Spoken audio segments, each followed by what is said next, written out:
Ici, on va parler d'une séquence, d'un type de cote là, que c'est des mots on aime beaucoup, là, qu'on aimerait vraiment travailler énormément lorsqu'on a le disque à l'attaque. Là. On la connaît, mais je trouve qu'on l'exploite trop peu. La Bravo Cut. Donc ici, mise en situation, les noirs viennent attraper le disque. Donc peut-être un petit cafouillis en défensive de la part des blancs. Regardez bien ici, examine de quoi je parle. Bravo Cut.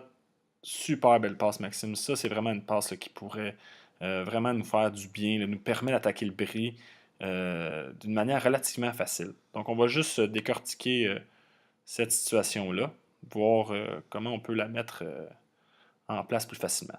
D'abord, on revient en arrière. Regardez là. Juste comme ça, premier commentaire là, qui est défensif. François, ici. Situation où il y a un long dump à Maxime.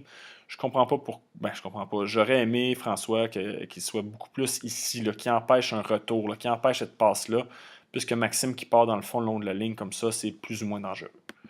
Bon, cela étant dit, la passe est faite. La marque est mise. Yann s'en vient du côté ouvert ici. Va rentrer. Maxime reconnaît que son défenseur est dans ses shorts. Aucun problème, aucun stress. Des fois, ça peut être pratiquement fait.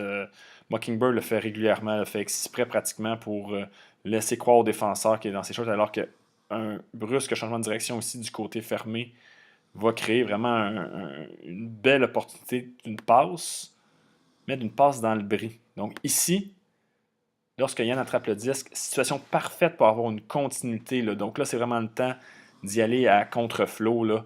Donc, il y aurait de quoi faire. On ne voit pas trop s'il y a une cote d'offerte ou pas.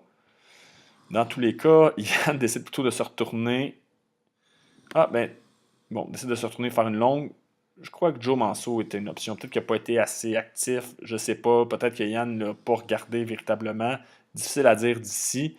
Mais bon, la décision après de la longue n'est pas particulièrement mauvaise. Une passe est un peu trop longue. Mais si on a voulu être un peu plus conservateur ici, là, je crois que suite à notre belle cote, Yann a vraiment fait une belle cote là, quand même. Il faut te donner ça, Yann. Donc la cote bravo, boum, on crisse les breaks. On va chercher la passe, une belle passe à Yo. Une petite passe ici dans le bris, peut-être. C'est ce que j'aurais aimé, une continuité là, à Joe Manso qui était. Oui, non, Joe Manso il est là. Ça aurait été génial. Petit commentaire sur cette cote bravo-là. Je l'aime beaucoup, mais une des erreurs qu'on fait souvent, le handler va attendre trop longtemps avant de libérer le disque. Donc, la cote bravo, si la passe est faite trop loin, une passe à Yo là, qui est très très longue, qui est très très loin, c'est très facile pour un défenseur de couper cette ligne de passe-là et de venir faire une D. Donc, la cote bravo va fonctionner si, dès le changement de direction, pratiquement, la passe est partie. OK?